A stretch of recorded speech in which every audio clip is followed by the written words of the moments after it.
Olá, sejam muito bem-vindos ao canal Visão Psicológica. Hoje a gente estreia um formato novo para mergulhar de cabeça em ideias complexas de um jeito bem visual. E para começar com o pé direito, vamos explorar uma das relações mais fascinantes e também mais turbulentas da história da psicologia: o encontro e o desencontro entre Sigmund Freud e Carl Jung. Pois é, essa é a pergunta que vai guiar a nossa conversa. A gente está falando de um choque intelectual entre dois verdadeiros gigantes que ousaram fazer algo impensável: mapear a mente humana. Mas e quando esses mapas entram em rota de colisão? Quando cada explorador aponta para um caminho totalmente diferente? E olha, tudo começa com uma grande promessa. De um lado, tínhamos Sigmund Freud, o pai da psicanálise, uma figura que simplesmente virou o mundo de cabeça para baixo. Do outro, Carl Jung, seu pupilo mais brilhante, que todo mundo via como herdeiro natural desse trono intelectual. E por um tempo essa parceria parecia que ia mesmo mudar o mundo. Dá uma olhada nessa linha do tempo. A colaboração era intensa. O Jung chegou a ser o primeiro presidente da Associação Psicanalítica Internacional, um sinal claríssimo da confiança que o Freud depositava nele. Mas, sabe como é, as sementes da discórdia já estavam ali plantadas. E em 1913, o rompimento se tornou inevitável. Ok, vamos mergulhar nisso. Para a gente entender essa ruptura, primeiro a gente precisa dar uma olhada no mapa original, o mapa de Freud. Ele foi, de fato, o primeiro cartógrafo a se aventurar nas profundezas da mente, um território que ele batizou de inconsciente. Essa imagem do iceberg é simplesmente perfeita para entender a ideia do Freud. A pontinha que a gente vê fora d'água é a nossa consciência. Logo abaixo da superfície tem o pré-consciente, memórias que a gente consegue acessar com algum esforço. Mas e a parte gigantesca submersa? Esse é o inconsciente. Um depósito de desejos, medos e impulsos primitivos que a gente aprende a reprimir desde criança. E dentro dessa estrutura, o Freud imaginou 3 forças numa negociação que nunca para. Pensa no id, como aquele diabinho no ombro, querendo prazer imediato a todo custo. O super-eu é o anjinho, a nossa consciência moral, as regras que a gente internalizou. E o ego? Bom, o ego é o nosso eu do dia a dia, o mediador que fica ali tentando achar um equilíbrio realista entre esses dois extremos. E qual é o combustível que move essa máquina toda? Para Freud, a resposta era uma só: a libido.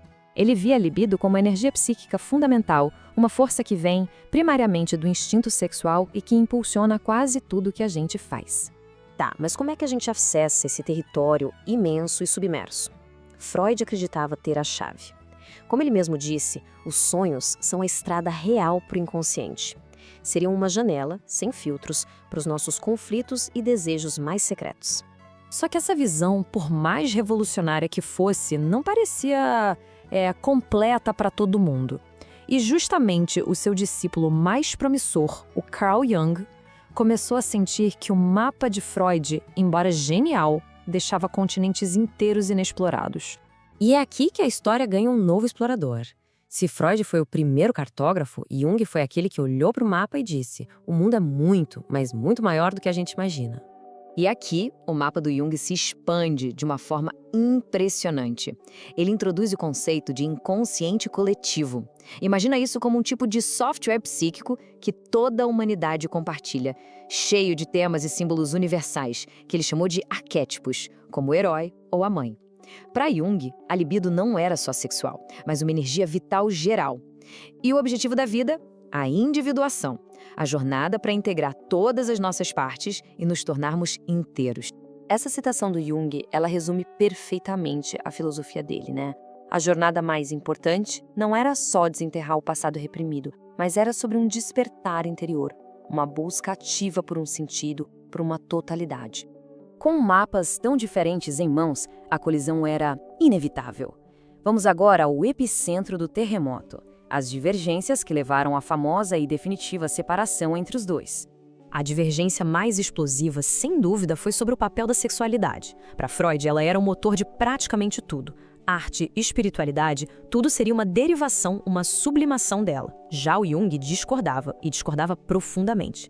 Ele via a sexualidade como uma parte importante de uma energia vital muito maior e acreditava que a busca por um propósito, por espiritualidade, era um impulso tão fundamental quanto qualquer outro. Essa tabela aqui resume bem as diferenças. O inconsciente de Freud é tipo um porão pessoal, cheio de coisas reprimidas.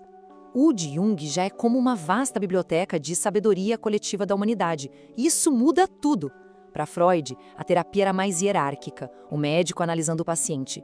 Para Jung, era uma jornada colaborativa, um diálogo entre dois iguais em busca da totalidade. Bom, diante de um abismo tão grande, a pergunta que fica é: será que um deles estava certo e o outro errado? Ou será que, de alguma forma, esses mapas conflitantes poderiam, juntos, nos dar uma visão melhor do território? Então, a questão talvez não seja quem estava certo. Talvez eles fossem parceiros intelectuais, mesmo que sem querer. A verdade é que a tensão entre os mapas deles acabou criando um campo de estudo muito mais rico e complexo para todo mundo que veio depois. Olha só como as peças se encaixam de um jeito interessante. Freud nos deu um mapa do nosso porão pessoal, mostrando como a infância moldou tudo. Jung abriu a porta desse porão para a biblioteca inteira da humanidade e nos deu uma bússola para a jornada da vida inteira. Juntos, eles não se anulam, eles oferecem uma visão muito mais completa, panorâmica da psique. E esse, no fim das contas, é o verdadeiro legado. A conversa entre Freud e Jung não acabou lá em 1913. Ela continua até hoje em cada livro de psicologia, em cada consultório e talvez dentro de nós mesmos, moldando a forma como a gente tenta responder àquela pergunta fundamental. Afinal, quem somos nós? E se essa nossa análise visual ajudou a iluminar um pouco essa relação tão fascinante, a interação de quem nos assiste é muito importante. Considere curtir este vídeo e, claro, se inscrever no canal Visão Psicológica para continuar explorando as profundezas da mente humana com a gente. E a conversa não precisa parar por aqui. As perguntas, as reflexões nos comentários enriquecem demais a nossa comunidade. Qual parte dessa história mais mexeu com as suas ideias? Deixe sua opinião. Muito obrigado pela atenção e pela companhia. E para a gente fechar, fica aqui uma reflexão. Será que essa jornada complexa para dentro da mente humana precisa de um mapa único, definitivo? Ou será que ela é mais bem servida pela coragem de múltiplos exploradores, cada um contribuindo com a sua própria rota para um atlas cada vez maior da nossa consciência?